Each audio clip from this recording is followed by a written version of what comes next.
I met a gypsy.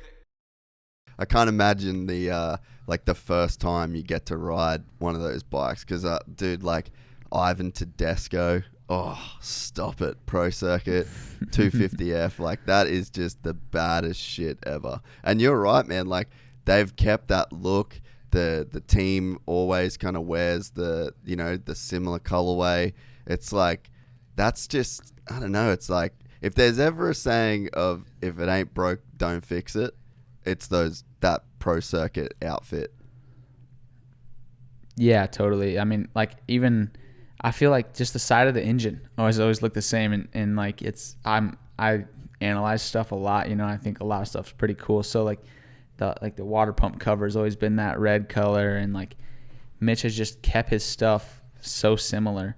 But what's cool is that it was cool back in 2007, or the 2008, whenever the early 250F years are, and it's still like you still look at that bike and you're like, dude, that thing is trick. Like it is so sweet.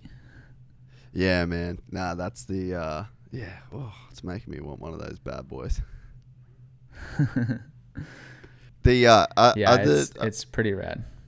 Are all the bikes, like the factory bikes at the level that you're at now, like, do you think they're all pretty competitive? Like, I mean, you see Star doing what they're doing, and I think that's for me personally, like I haven't ridden a modern Kawasaki 250, but I have ridden that Yamaha 250F, and like that is a crazy, crazy dirt bike. But it's like, are we seeing the bike, like Star, do so good because of the bikes, or is it the riders that they've got on there? I mean, we always see him getting whole shots, but Justin Cooper weighs like 3 kilos.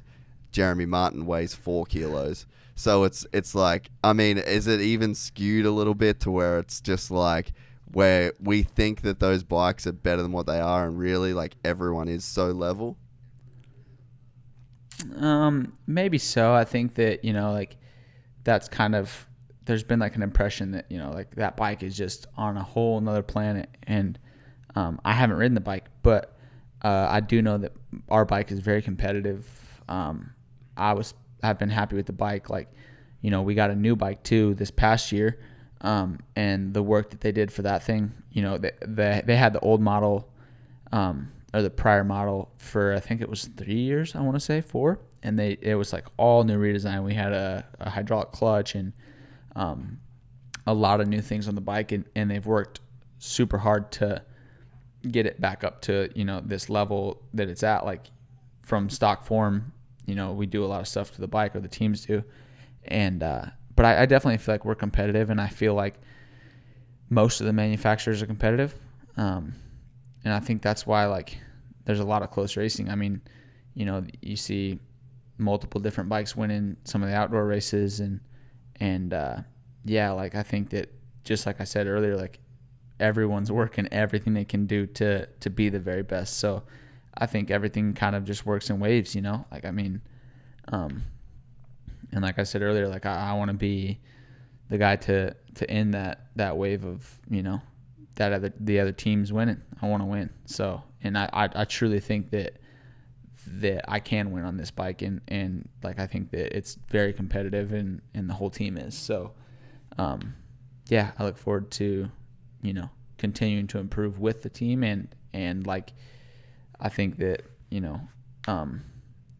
it's pretty obvious that they're all competitive, like that we're competitive as well. Like, I mean, I had a lot of good races this year. I had good starts, and like I think that everyone's working together to be the best and to bridge the gap to win.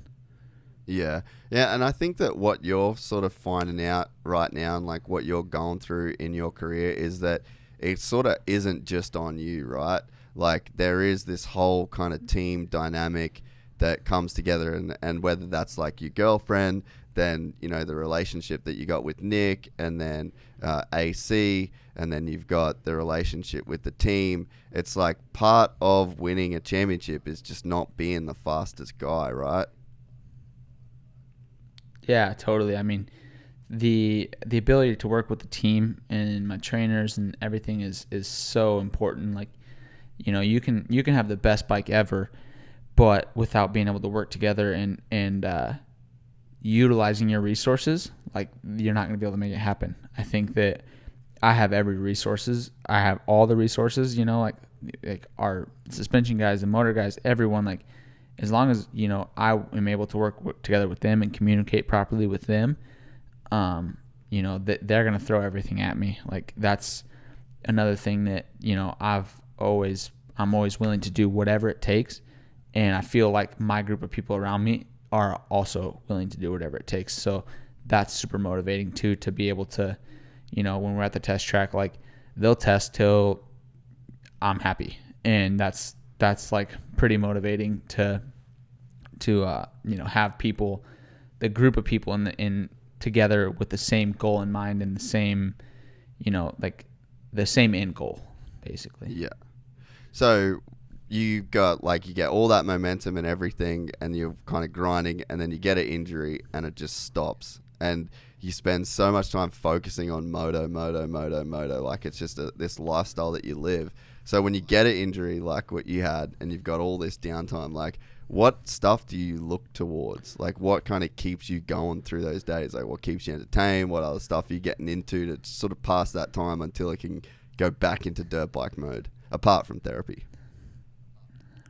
Yeah, it's tough for me because I still try to see what I can do to be better, like on the dirt bike. It's so hard for me to go away from that, and like even on the race weekends, it's hard for me to watch. Like I don't enjoy sitting on my couch watching the races, but you better believe I have live timing up on my computer. I have the segments up on my phone, and I'm watching on the TV to see what each guy's doing or what's faster here or there. And Nick sends me videos from the track when he was there with AC so I'm still trying to do my best to learn and to learn from what they're doing and learn what I can do better for my body and just everything that I can do to be ahead of, ahead of the 8 ball for next year.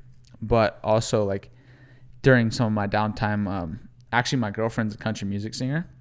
Yeah. And, she started to have some shows open back up since COVID and stuff. So I've traveled to I traveled to a music festival last weekend.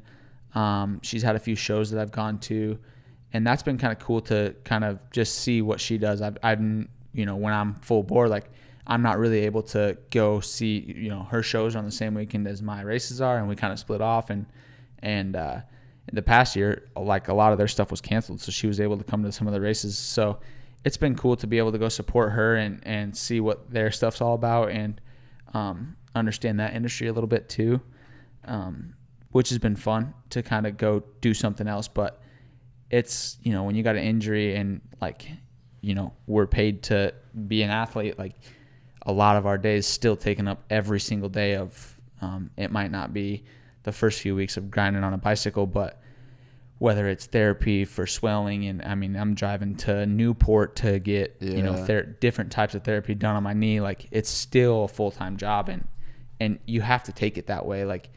I'm still hired by the team to be the best athlete I can and to be whatever I got to do to be, as ready as possible, as soon as possible. So like, I don't really approach it with like I got a bunch of downtime, I'm going to go hang and chill. Like, I want to be as far ahead of as I can be to where I'm super prepared for next year or for when the next time I'm on my bike is. If you enjoyed this content, please like and subscribe. And to listen to the full 3-hour podcast, search Gypsy Tales in your favorite podcast platform or click the link in the description below. Gypsy Gang.